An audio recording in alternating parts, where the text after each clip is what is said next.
L'émission Confluence, c'est une émission qui est produite, coordonnée par l'organisme Mission Chez Nous, une émission aussi qui est co-animée par Catherine Egault et moi-même, Mathieu Lavigne. Alors, Confluent est diffusé chaque semaine sur les ondes de Radio-VM, de Radio Galilée également, et elle est disponible en format balado, en format podcast sur le web.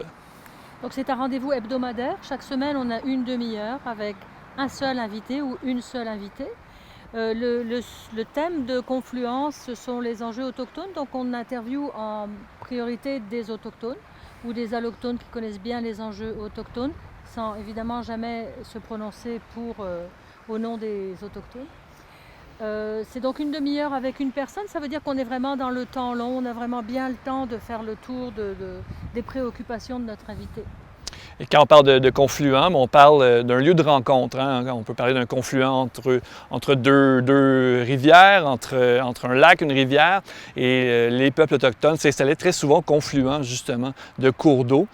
C'est un peu une métaphore de ce qu'on essaie de faire à l'émission Confluent, c'est-à-dire de faire de cette émission-là un lieu de rencontre, un lieu de dialogue également. Donc, en studio, il y a une rencontre qui se fait entre moi et Catherine et les invités.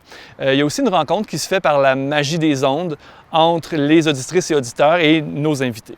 Et le confluent, c'est aussi un brassage d'eau entre des cours d'eau différents, donc ça produit aussi une grande diversité. C'est un des objectifs avec l'émission Confluent, de rendre compte un petit peu de la diversité des enjeux, des personnes, des points de vue dans les communautés autochtones.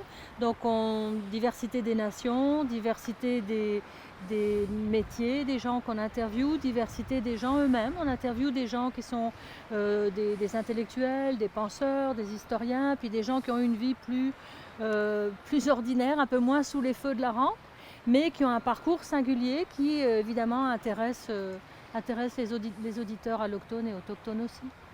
Alors, on vous invite, Catherine et moi, à nous suivre et surtout à tendre l'oreille, à écouter ces prises de parole, notamment par des personnes autochtones, donc à vivre cette rencontre par la magie des ondes.